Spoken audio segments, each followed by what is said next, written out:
Bismillahirrahmanirrahim. Dear students, Assalamu alaikum.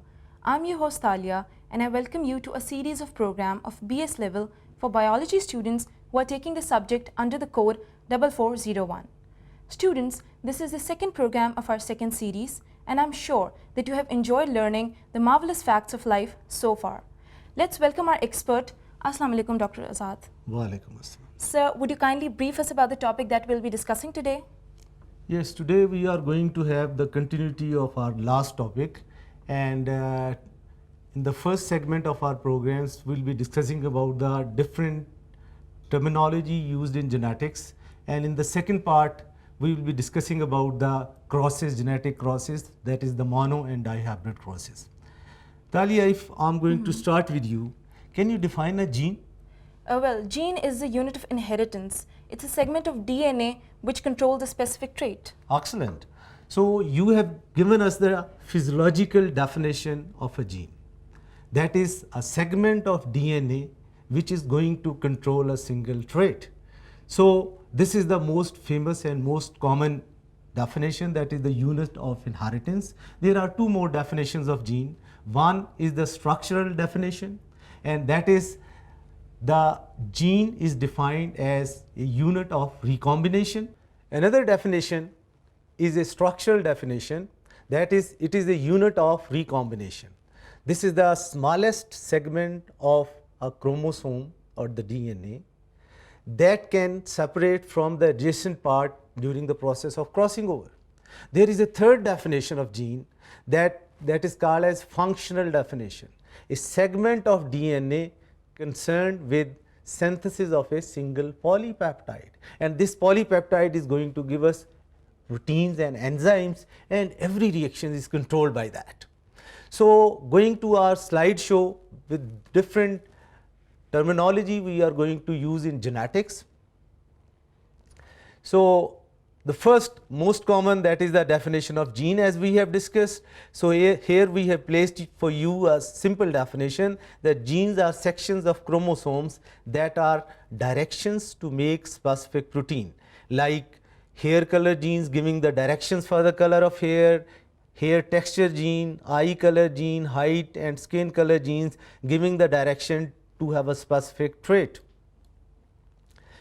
Proper defining feature of a gene, that it is a unit of inheritance comprising the segment of DNA coding for a specific characteristics or synthesis of a single polypeptide. Let's say this is a segment of DNA, this is a gene 1 concerned with one trait, this is another gene concerned with the synthesis of a single polypeptide and other trait. The terminology of genome is used for the collection of genetic information. Already you know the chromosomes, they are the storage units of genes, and DNA is a nucleic acid which is going to have all the information for all the traits. Going with the definition of locus, this is a definite site or the location of gene on a chromosome. Alleles, alternative form of a gene located at the same locus on the homologous chromosome controlling the same trait. Dominant and recessiveness. So a dominant gene is expressed even if it is paired with the recessive allele. Like here, this was having both the dominant, and here there is one dominant and one recessive, but still it is having the dominant trait. While a recessive allele is only visible when two paired alleles, they are recessive. Here both the paired alleles, they are recessive, small b and small b. Genotype is actually the genetic makeup of an organism. That organism is having both the genes which are similar, so that is called as homozygous. If both of these genes, either they are dominant, capital Y, or they are recessive, small y and small y, or the individual is said to be heterozygous when an organism possesses different alleles, one dominant and one recessive, capital Y and small y. If we go with the phenotype, so phenotype is the way an organism looks, or in other words we can say it is the external appearance of an organism.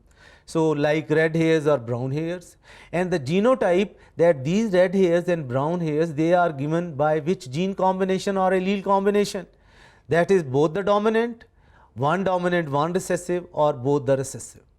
If we compare the phenotype with genotype, so genotype is the genetic makeup of organism and it is shown in the form of symbols, while the phenotype is the physical appearance of an organisms, or we can say this is the expression of trait like shortness, tallness, yellow color, green color, or smoothness or roughness.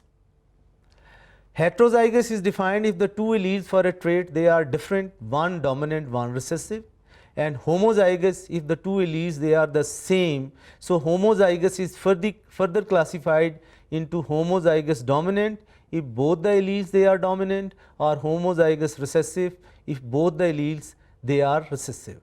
After going with the genetic terminology, going with the genetic crosses, and this is a very vital part of your study of genetics, because you may not be having any exam without the one questions from the genetic crosses. And these crosses they are classified into monohybrid and dihybrid crosses. So going with the differences in the form of slideshow, monohybrid cross is a cross which is going to involve one trait at a time, that is crossing the parents who differ in only one trait, while the dihybrid crosses, these are the crosses which are going to involve two traits at a time. We have to calculate the probability, and what is the definition of probability? The likelihood that a specific event will occur. So we are going to say that the number of a specific variety of event divided by the total number of event for the calculation of probability, and it is calculated and being expressed in the form of fractions, decimals, or percentage. Like if we are going to flip a coin, so what is the probability to have head and tail? So we are going to calculate in the form of 50-50% chance is there to have head or the tail. Basically, if we go statistically, then we are going to have an assumption, and this assumption is that no one event has a greater chance of occurring than another event. You cannot predict the precise outcome of an individual event. More the trials you are going to perform, the closer the actual results are there to the expected outcomes, and lesser the trial, so less likely you are near your expected results. So if we are going to calculate the probability, let us say in this case blue eyed dogs they are 10 and brown eyed 20 and total number 30. So what is the probability of having a blue eyed, that is 10 out of 30 means 1 in 3, and the brown eyed dogs, so they will be likelihood of having the brown eyed dogs will be 2 in 3. Going with the how to make a genetic cross, we are using statistical and mathematical techniques. There was a scientist with the name of Punnett. So that scientist used the checkerboards which are called as Punnett squares. So we are going to go with the details that how we are going to go with our crosses. Punnett was one of the scientists and that developed this method of making the crosses. And this square which is used by Punnett, this is basically a diagram used to show the probability or chances of a certain trait being passed from one generation to another generation. And how we are going to read the Punnett squares? So gametes are placed above and to the left of the square, offsprings are placed in the square, capital letters are representing the dominant traits, and small letters or lowercase letters represent the recessive alleles. So if we are going to show you one of the Punnett squares, so it is the diagram like that. This is a checkerboard. On one side we are having the alleles from the, you can say the male, on other side these are allele for the females. So different terms which we have used till now, so they have been there in this animation. So this is a simple Punnett squares, and parents can be written here. So this is the yellow part. On the left side we are going to write the gametes for one from one parents. On the top from the other parents, the gametes, the alleles for the gametes, they are being written there. And because the father is going to contribute the alleles in the form of sperms, so there are two sperms having the genomes of the father and the two eggs having the genetic makeup of mothers. They are going to fuse to give us the four offspring, the four zygotes, and they are going to have the allelic combination from both the father and mother. So this is a Punnett square showing you the combination. This is a review of these Punnett squares in the form. Let's say if the cross is there, both the father and mothers, they are having dominant traits, so both are going to contribute the same gametes, and individual will be having the dominant phenotype. And if both the father and mothers, they are having the recessive alleles, then all the offspring 100% they will be having the recessive traits. But if the father and mother, they are heterozygous, so they are going to contribute the dominant as well as the recessive alleles, then three of these offsprings, they will be having dominant trait, because one homozygous dominant and two heterozygous, they are going to give us the dominant trait, while only one individual is going to give us the recessive traits. If we go with the monohybrid crosses, so there is parental generation we are going to write, then we are going to write the formation of gametes, then we are going to make the first filial generation, and then a cross among the individual of first filial generation are going to give us the second filial generation. Sir, could you please explain the process of making the crosses in detail? Yes, Talia, that is very, very vital and important. How to make a cross. All of you, if you are not going to follow the standard methodology of making the cross, you are going to lose marks in your exam. So there are certain steps of making a genetic cross. Going with these steps with the form of, you can say, the different, you can say the examples. So the first step which is there to make a cross is just writing the parent's genotype.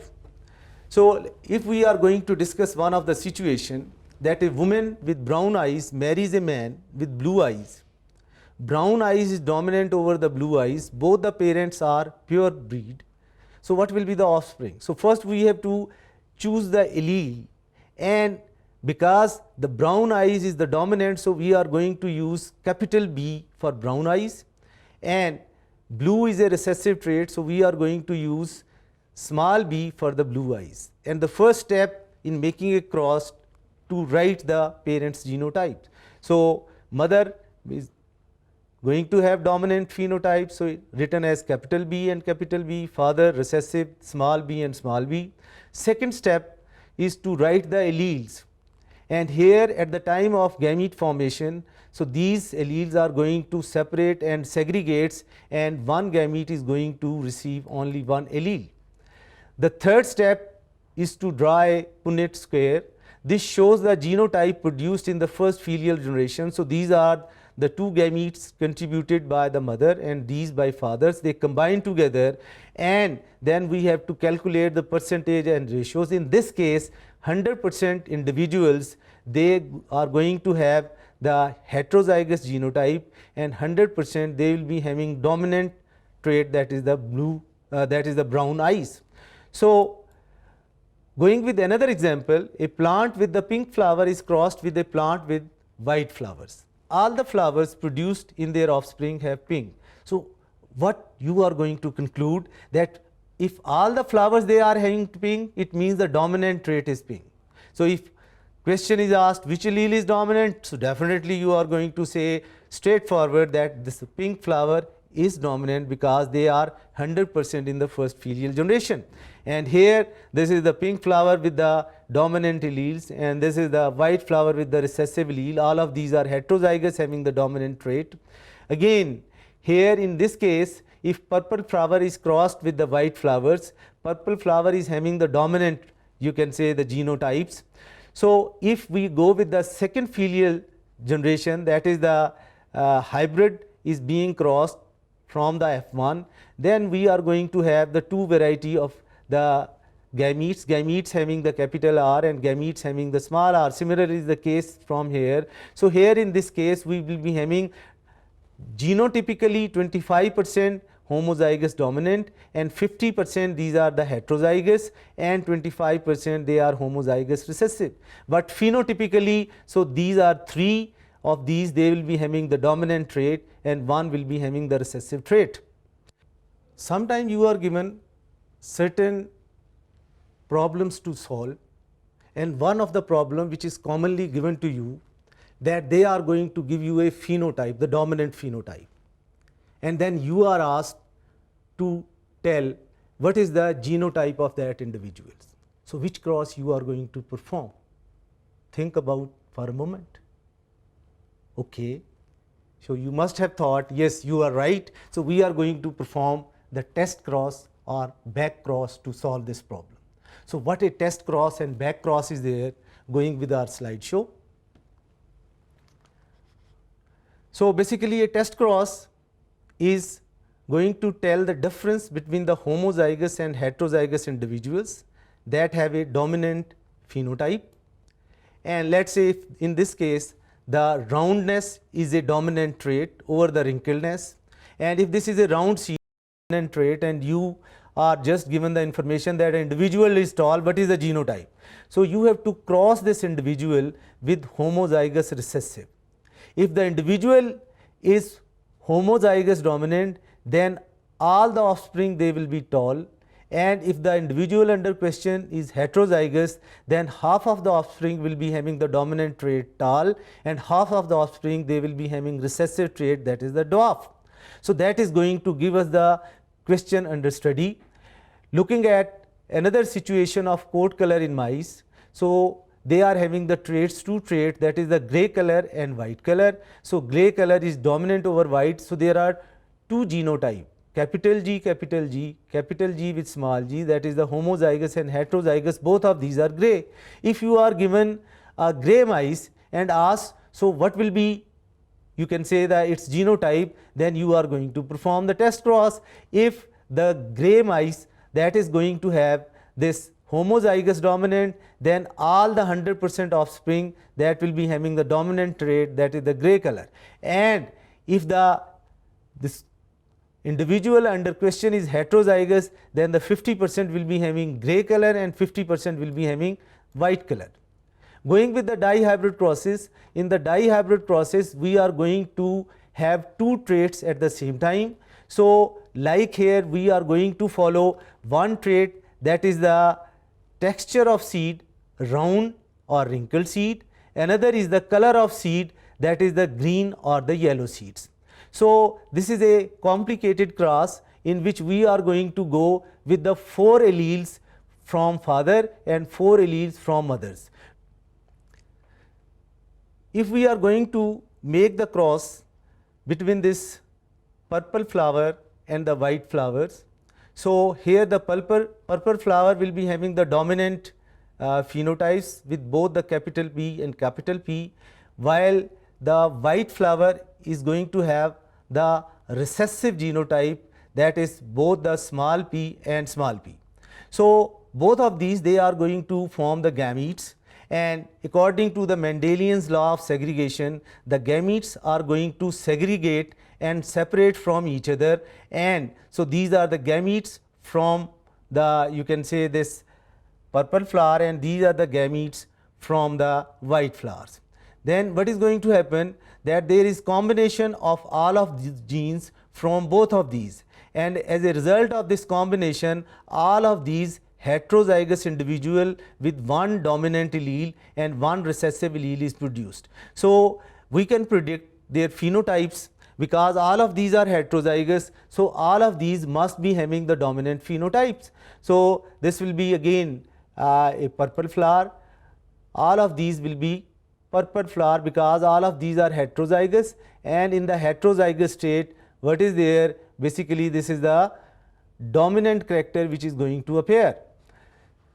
So in the first filial generation all of these individuals, they are going to have this dominant trait. So what is the situation if we are going to go with the second filial generation, if we are going to make a hybridization between the two heterozygous individuals? So these two heterozygous individuals, they will be having one dominant allele.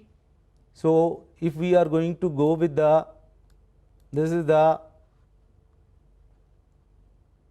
dominant allele, this is the recessive allele which is going to go there, and both of these dominant and recessive alleles, so they are going to fuse in the form of the zygote.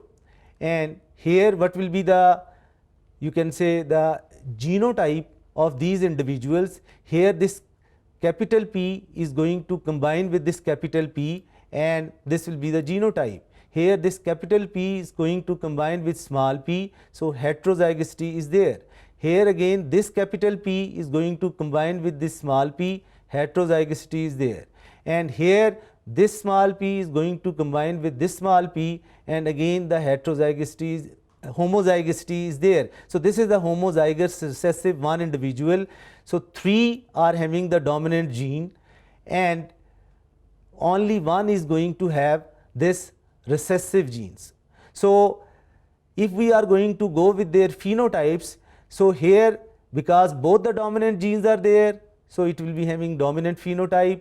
Here heterozygous is going to have dominant alleles, so again the dominant, again the dominant, and here because both of these are recessive, so this is the recessive phenotype, white color is going to appear. And so the color which disappeared in the first filial generation reappeared in the second filial generation, and this is in the ratio of 3:1, or you can say 75% they will be having dominant trait, and 25% they are going to have recessive trait. So basically this was the experiment which was performed by Mendel, but at that time Mendel was not aware of these genes, alleles and the things what is there. So he used the word only factors, and at this moment by research in the field of genetics we are going to know all of these, you can say, the terminology, and we are going to actually it was a rediscovery of Mendelian genetics.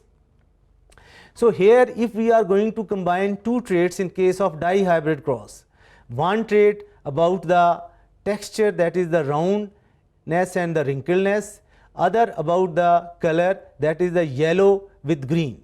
So if we are going to have there, you can say the just monohybrid crosses, we will be having 3:1 ratio. If we are going to go with the situation of the dihybrid crosses, then we are going to have you can say the different situation. Let's say if we are going to cross this seed which is having both the dominant trait, that is the round yellow seed, with this seed which is having both the recessive trait, that is the wrinkled as well as green. So what should be the genetic combination here? Here this R, small r is going to combine with this small y, and both the, you can say, the gene combination, they will be recessive like that. So this is small r with small y, small r with small y. And here because both of the dominant genes are there, so this will be capital R with capital Y and capital R with the capital Y. And what will be the result of this? The result of this will be that heterozygous individual will be produced with two dominant genes and two recessive genes, but phenotypically they are going to show both the dominant trait. So it is the round and yellow seeds, all of these will be the round and yellow seed because both the dominant traits they are present. So 100% individual will be having both the dominant trait in this case. So if we are going to have, so the second filial, this was the result of the first filial generation. First filial generation means all of these they were having the dominant traits. Now if we are going to go with the hybridization of these heterozygous individual, the second filial generation, the situation will become more complex and more interesting. So here what will be the combination of allele? This capital R is going to combine with capital Y. So one combination of allele will be the capital R with the capital Y, and similar combination will be there on the other side also. Then the second combination is this capital R is going to combine with this small y. So here the capital R with small y is the second combination which is there in both of these cases. Then we are going to go with a combination small r with small y, small r with capital Y here, and small r with capital Y there. Then the last combination will be small r with small y. So this is both the recessive conditions, they are there present.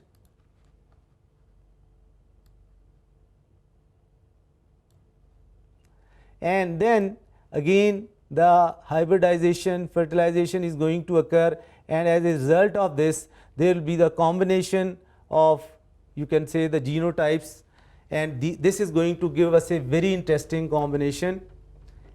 Here what combination is there? So 9 individuals, they are going to have both the dominant genes. So these 9 individuals will be having both the dominant genes. 3 of these will be having one dominant, one recessive. The other 3 they will be having one dominant and other recessive, and only one individual is going to have both the recessive, and this is 9:3:3:1 ratio. So there is basically 9:3:3:1 ratios.